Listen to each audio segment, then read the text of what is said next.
دل زندہ ہو جائے یا دل میں زندگی پیدا ہو جائے، زندہ ہونا شروع ہو جائے، اس کی بھی علامتیں ہیں۔ زندہ دل کی یا دل میں زندگی پیدا ہو جائے یا ہونے لگ جائے تو اس کی بھی 3 علامتیں آپ کو سارے بیرومیٹرز دے دیے ہیں، اس کی بھی علامتیں ہیں 3۔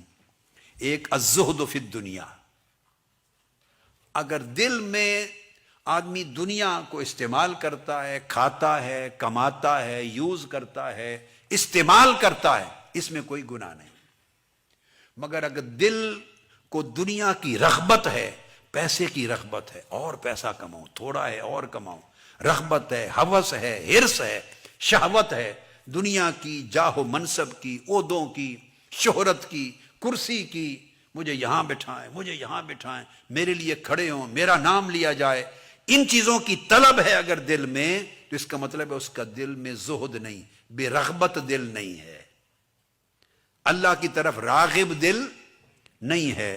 تو اگر دل بے رغبت ہو جائے طلبات دنیا سے، شہوات دنیا سے، اور غنی ہو جائے، بے نیاز ہو جائے دنیا کی ان چیزوں سے، تو یہ علامت ہے، جتنا بھی بے نیاز ہوگا علامت ہے کہ اس کے دل میں کچھ زندگی ہے۔ تو کہتے ہیں دنیا کو استعمال کریں، کیا؟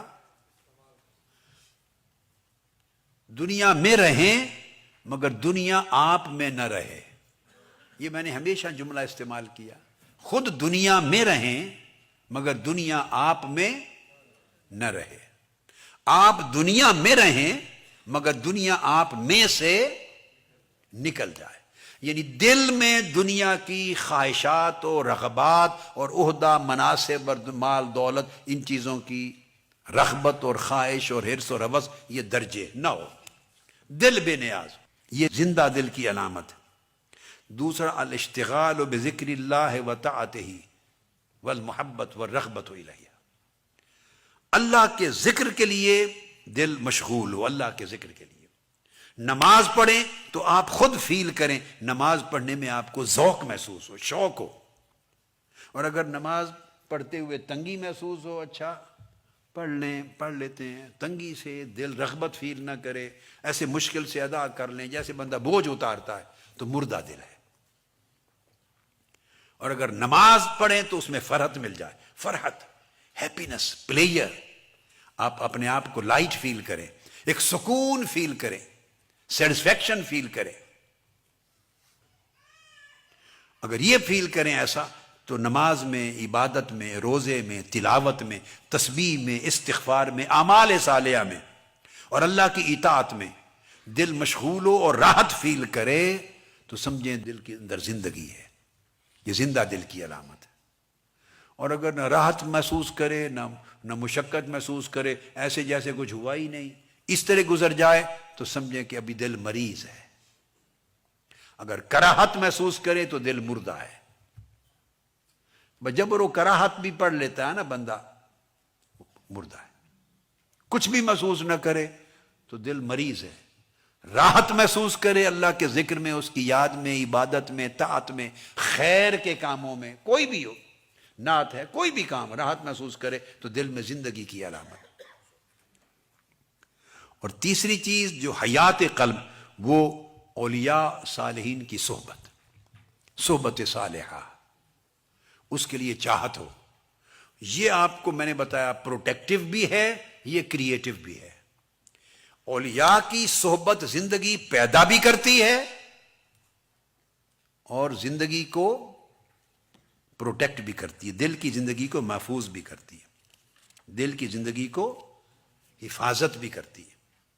اب پہلے زمانے میں جو صحبت ہے وہ مشکل ہوتی تھی، آخری حصہ بتا رہا ہوں بات کا، پہلے زمانوں میں صحبت مشکل ہوتی تھی، صرف فزیکل کمپنی ہوتی تھی، جسٹ فزیکل، سینکڑوں ہزاروں میل کا سفر کر کے لوگ جاتے تھے اہل اللہ، اولیاء، صالحین کی صحبت میں بیٹھنے کے لیے، لمبے سفر کر کے جنید بغدادی کی صحبت میں بیٹھے، سال ہا سال رہے، معروف کرخی کی صحبت میں بیٹھے، سال ہا سال رہے، بایزید بستامی کی صحبت میں بیٹھے، پھر سال ہا سال گزارتے، حضرت داؤد طائی کی صحبت میں جاتے گزارتے، بشر الحافی کی صحبت میں جاتے گزار، ایک زمانے تھے۔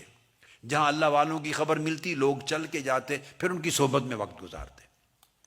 پہلے صحبت صرف اس شکل میں تھی، زمانے اس طرح کے تھے، فیسلٹیز نہیں تھی۔ اب اسٹریٹ اوے آج کا دور آ گیا، آج صحبت کئی شکلوں میں اویلیبل ہے۔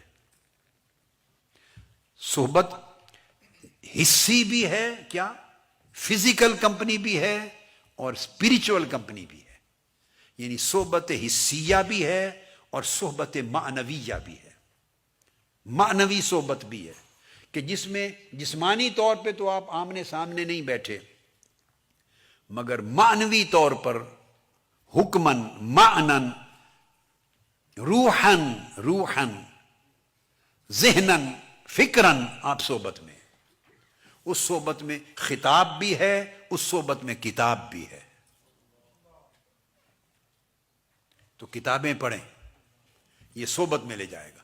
یاد رکھ لیں، یہ میں آپ کو اپنی پوری یہ قاعدہ اور کلیہ بھی ہے اللہ والوں کا، سلف صالحین سے لے کے آج تک اولیاء کا، اور یہ مشاہدہ اور تجربہ بھی ہے، اور میں اپنی پوری زندگی کا نچوڑ بھی دے رہا ہوں۔ نچوڑ ایک جملے میں نچوڑ، وہ کیا؟ ہر کتاب اگر اس میں دل کھبا کر جما کر پڑھے تو وہ صاحب کتاب کی صحبت ہے۔ ہر کتاب حقیقت میں صاحب کتاب کی صحبت ہے۔ جو کتاب پڑھیں وہ آتھر کی صحبت ہے۔ اگر آتھر، وہ کتاب کے ذریعے آتھر کا فیض ملتا ہے۔ اس لیے جب قرآن پڑھیں تو سمجھیں اللہ کی صحبت میں بیٹھے ہیں۔ جب قرآن پڑھیں تو اس طرح پڑھیں، میں نے جو سمجھایا کہ اللہ کی صحبت میں بیٹھے، یہ آپ کے دل کو نور دے گا اور زندگی دے گا۔ یہ پرسکرپشن دے رہا۔ حدیث پاک پڑھیں، المنہاج السوی پڑھیں، احادیث ہیں، تو جب حدیث پاک پڑھیں تو سمجھیں صحبت رسول میں بیٹھے، اور جو فرما رہے ہیں ان ابی ہریرہ تھا، آپ سمجھیں کہ ابو ہریرہ سے سن رہے ہیں آپ، انہوں نے آقا علیہ السلام سے سنا ہے، آپ کو ابو ہریرہ نے بتایا ہے، اور یہ بتایا کہ آقا نے یہ فرمایا۔ گویا آپ حضرت ابو ہریرہ کے ذریعے، عبداللہ ابن عمر کے ذریعے، عبداللہ ابن عباس کے ذریعے، عبداللہ ابن مسعود کے ذریعے، حضرت علی کے ذریعے، آپ انس ابن مالک کے ذریعے آقا علیہ السلام کا کلام گویا دل کے کانوں سے سن رہے ہیں۔ آنکھوں سے تو پڑھتے ہیں نا، مگر اب آج کے بعد تصور بدل لیں کہ ساتھ دل کے کانوں سے سن رہے ہیں۔ گویا آپ آقا کی مجلس میں بیٹھے ہیں، حضور کا فرمان سن رہے ہیں۔